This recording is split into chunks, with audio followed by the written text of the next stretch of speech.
ఇప్పుడు సోషల్ మీడియాలో political circles లో ఒక డిస్కషన్ బాగా నడుస్తోంది. విజయ్ లో ఉన్నదేంటి, పవన్ లో లేనిదేంటి అని. ఈ కంపారిజన్ కి కారణం కూడా పవన్ కళ్యాణ్ గారు. ఇటీవల ఆయన మాట్లాడుతూ నన్ను 10 ఏళ్లు రోడ్ల మీద దేకించారు, కానీ డిప్యూటీ సీఎం దగ్గరే ఆపేశారు అన్నారు. ఇంకో సందర్భంలో నేను రాజకీయాల్లోకి సీఎం అవ్వడం కోసం రాలేదు అని కూడా చెప్పారు. అక్కడే చాలా మందికి డౌట్ వస్తుంది. ఎందుకంటే విజయ్ మొదటి రోజు నుంచే క్లియర్ గా ఒక మాట చెప్పాడు, నేను సీఎం అవుతాను, టీవీకి అధికారంలోకి వస్తుంది అని. ప్రజలకు కాన్ఫిడెన్స్ ఇచ్చాడు. తన పార్టీ మీద, తన లీడర్షిప్ మీద నమ్మకం చూపించాడు. అదే చాలా మంది చెప్తున్న బిగ్గెస్ట్ డిఫరెన్స్. పవన్ కి తన మీద తనకు పూర్తి కాన్ఫిడెన్స్ ఉంటే 2014లో చంద్రబాబు సీఎం అవ్వడానికి ఇండైరెక్ట్ సపోర్ట్ ఎందుకు ఇచ్చాడు? 2024లో అలయన్స్ పెట్టుకొని చంద్రబాబుయే సీఎం అని ఎందుకు ప్రచారం చేశాడు అనే ప్రశ్నలు వస్తున్నాయి. ఇక్కడ ఇంకో ఇంట్రెస్టింగ్ పాయింట్ కూడా ఉంది. గత 30 ఏళ్లలో దాదాపు 20 ఏళ్లు సీఎం గా పనిచేసిన చంద్రబాబుని మళ్లీ సీఎం చేయడమే లక్ష్యమైతే మరి జనసేన పార్టీ పెట్టడం వెనుక పర్పస్ ఏంటి అన్న ప్రశ్న కూడా పొలిటికల్ అబ్జర్వర్స్ అడుగుతున్నారు. పవన్ కళ్యాణ్ జనసేన పార్టీ పెట్టిన తర్వాత పొలిటికల్లీ సర్వైవ్ అవ్వడానికి చాలా సంవత్సరాలు పట్టింది.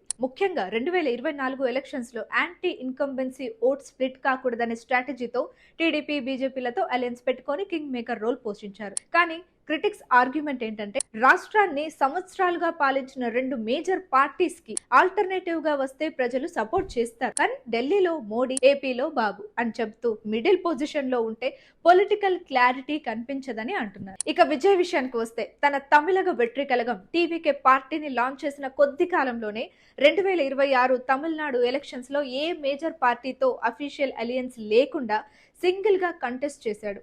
డిఎంకే, అన్న డిఎంకే లాంటి డికేట్స్ ఓల్డ్ ద్రవిడియన్ జైంట్స్ ని ఫేస్ చేసి నేరుగా చీఫ్ మినిస్టర్ సీట్ ని దక్కించుకున్నాడు. అదే ఇప్పుడు చాలా మందిని సర్ప్రైజ్ చేస్తుంది. ఒకవైపు అలయన్స్ పాలిటిక్స్, మరోవైపు సోలో పాలిటిక్స్, మరోవైపు కాంప్రమైజ్ స్ట్రాటజీ, మరోవైపు డైరెక్ట్ మ్యాండేట్.